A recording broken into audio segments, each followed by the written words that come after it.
हिंदी की जो हमने सीरीज़ शुरू की हुई थी, हिंदी की सीरीज़ में हमारा छायावादी कवि चल रहे थे। तो छायावादी कवि की हमने एक वीडियोस पहले अपलोड करी थी। अब हम छायावादी कवियों के लिए जो उनके युग की पत्र पत्रिकाएँ हैं उनके बारे में पढ़ रहे हैं कि जो उनके युग में पत्र पत्रिकाएँ निकली थी वो कौन कौन सी। देखो, मर्यादा हमारी पत्रिका थी, काशी से निकली थी। मर्यादा कहाँ से निकली थी? काशी से। आज कहाँ से? वाराणसी से। कब निकली? 1920 के अंदर। प्रकाशन की अवधि थी कैसी? दैनिक थी। और कौन संपादक थे इनके? बाबूराव विष्णुराव पराड़कर। देखो, आज हमारी पत्रिका है कहाँ से निकली? वाराणसी से निकली। प्रकाशन वर्ष 1920 में निकली। कैसी थी? दैनिक थी। और संपादक कौन थे? बाबूराव विष्णुराव पराड़कर।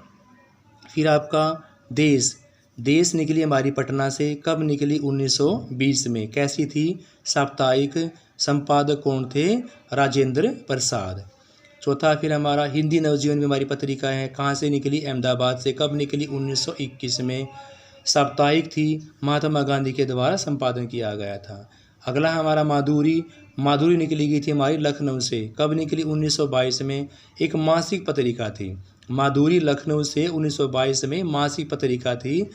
दुलारी लाल भार्गव के द्वारा इनका संपादन किया गया था। समन्वय पत्रिका कलकत्ता में 1922 में। समन्वय पत्रिका कलकत्ता में 1922 में। कैसी थी? मासिक। संपादक कौन थे इनके? स्वामी माधवनाथ निराला जी।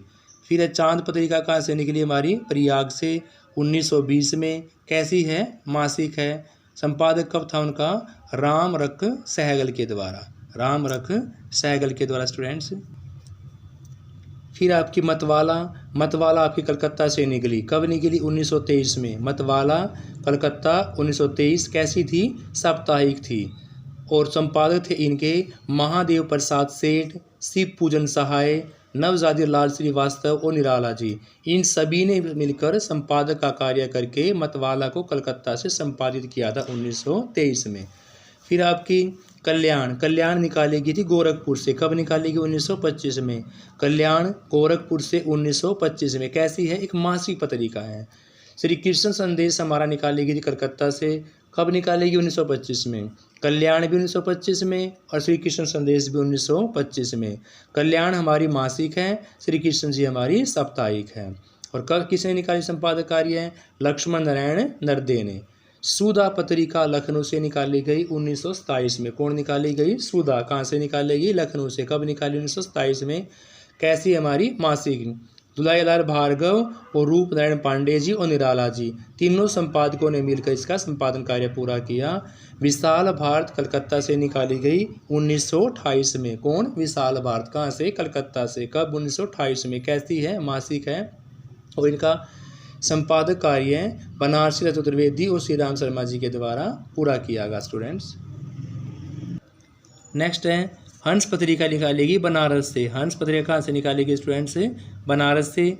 1930 में निकाली। कैसी है? मासिक पत्रिका है। संपादक कार्य का पूरा किया प्रेमचंद, शिवदान सिंह चौहान और अमृत राय ने। तीन संपादकों ने कार्य पूरा किया इसका, प्रेमचंद जी ने, शिवदान सिंह चौहान ने और अमृत राय ने। जागरण पत्रिका बनारस से निकालेगी 1932 में। देखो, हंस निकालेगी 1930 में, जागरण निकालेगी 1932 में। वो हमारी मासिक थी, ये हमारी है साप्ताहिक। ये भी सेम संपादक थे प्रेमचंद और शिव पूजन सहाय जी। भारत पत्रिका निकाली गई इलाहाबाद से। कब निकालेगी? 1933 में। कैसी थी? अर्ध साप्ताहिक थी। नंद दुलारी वाजपेयी जी के द्वारा इनका संपादन कार्य किया गया। करमवीर पत्रिका जबलपुर से निकाली गई 1919 में। कैसी है?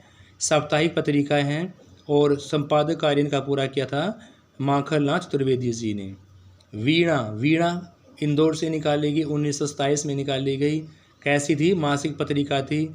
संपादक कार्य पंडित अंबिका प्रसाद ने पूरा किया।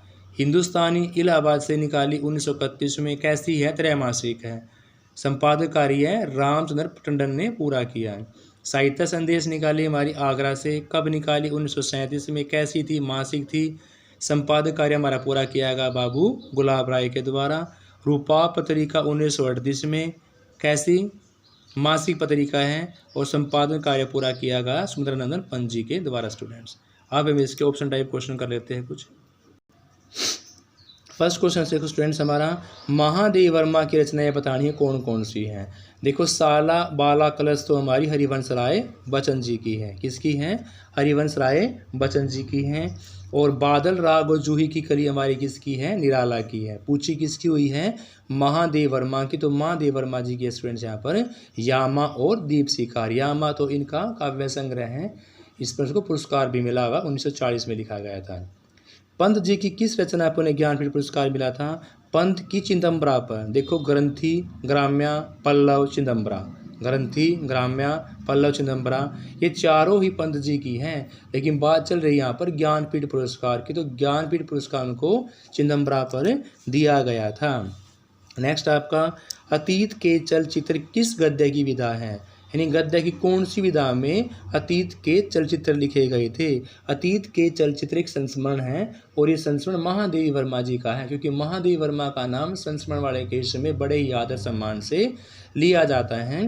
तो अतीत के चलचित्र हमारा एक संस्मरणात्मक रेखा चित्र है, महादेवी वर्मा जी के द्वारा लिखा गया है। निराला की बादल राग कविता का संबंध किससे है? निराला ने बादल राग कविता लिखी है जिसमें बादल क्रांति का प्रतीक है और यह प्रगतिवादी चेतना की कविता है। निराला की बादल राग कविता में बादल क्रांति का प्रतीक है और यह प्रगतिवादी चेतना की कविता है। मौन निमंत्रण कविता किस छायावादी के द्वारा लिखी गई थी? मौन निमंत्रण कविता हमारी सुमेरनंदन पंत जी के द्वारा लिखी गई थी स्टूडेंट्स, पंत जी के द्वारा। फिर है, पंत जी ने किस पत्रिका का संपादन किया था? तो हंस, रूपा, पत्रिका और चांद में से पंत जी के द्वारा रूपा पत्रिका का संपादन स्टूडेंट्स किया गया था। महाकाव्य की बात करते तो देखो हमारे 3 महाकाव्य गिने गए। सबसे ज़्यादा फेमस एक पीरिया प्रवास है, अयोध्या सिंह उपाध्याय हरिओद के द्वारा लिखा गया है, उसमें 17 सर्ग है। उसके बाद कामायनी जयशंकर प्रसाद जी के द्वारा, इसमें 15 सर्ग हैं। फिर साकेत मैथिली गुप्त जी के द्वारा लिखा गया, इसमें 12 सर्ग है। याद कैसे करोगे आप? पीरिया प्रवास में 17 सर्ग हैं, लिखा गया है अयोध्या सिंह उपाध्याय हरिओद जी के द्वारा।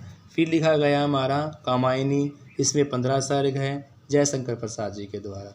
फिर हमारा उसके बाद साकेत, जिसमें 12 सर्ग हैं, मैथिली शरण गुप्त जी के द्वारा हैं। हालावादी दर्शन से संबंधित कोई बात पूछा हुआ है तो 1956 का समय रहा है हालावादी कवियों का, 1956। और हालावादी कवियों में कौन गिने जाते हैं? हरिवंश राय बच्चन जी। इनमें से निराला की कृति पूछी हुई, निराला की कौन सी है?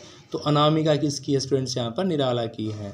दिक जीवन जो पाता ही आया विरोध, यानी कि जिसके जीवन पर धिक्कार होता आया है, हर जगह विरोध होता हुआ है, सबसे दुखी जीवन किसका रहा? हमारा निराला जी का रहा स्टूडेंट्स। सबसे दुखी जीवन किसका हुआ है? निराला जी का, क्योंकि उसका पहले उनकी माता जी का देहांत हुआ, फिर उनके पिताजी का देहांत हुआ। 3 साल के थे तो माता जी का, 20 साल के तो पिताजी का देहांत हो गया।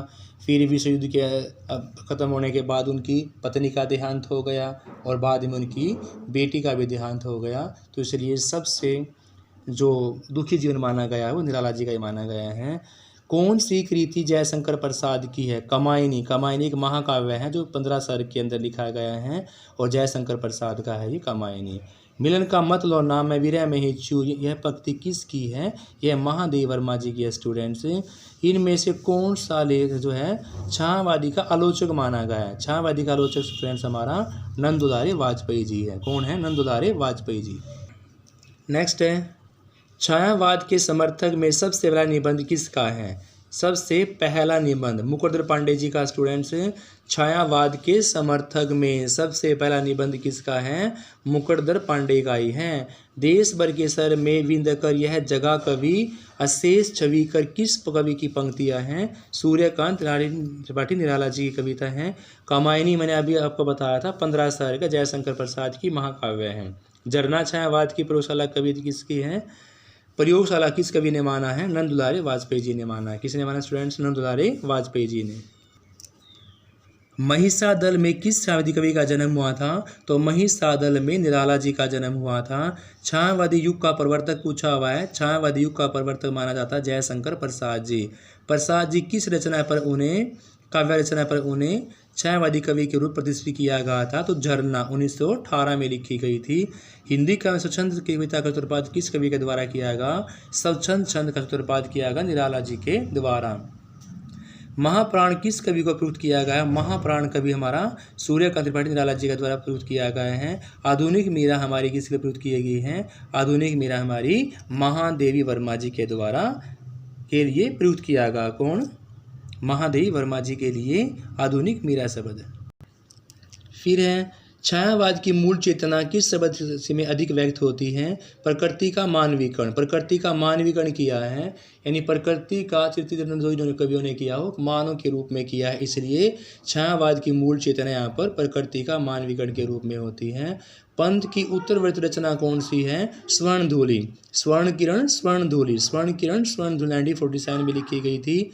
ले चल बुलावा देकर मेरे नाविक, छायावादी की पलायनवादी प्रवृत्ति के कवि कौन से? यहाँ पर लहर। लहर कविता स्टूडेंट्स। निराला की किस कविता को महाकाव्यात्मक की संज्ञा दे दी गई है? तो राम की शक्ति पूजा को भी महाकाव्यात्मक संज्ञा दे दी गई है स्टूडेंट्स। निराला द्वारा संपादित पत्रिका पूछी हुई है, तो निराला ने मतवाला पत्रिका का संपादन किया था। छायावादी के प्रमुख कवियों में से किसमें गीतों की मधुर वेदना की मर्म अभिव्यक्ति अधिक होती है? तो महादेवी जी वर्मा जी हैं। तो स्टूडेंट्स ये हमारे कुछ क्वेश्चंस थे छायावादी कविताओं के द्वारा छायावादी काल के। बाकी हम वीडियोस नेक्स्ट वीडियो के अंदर, बाकी क्वेश्चन हम नेक्स्ट वीडियो के अंदर करेंगे स्टूडेंट्स। Thank you students.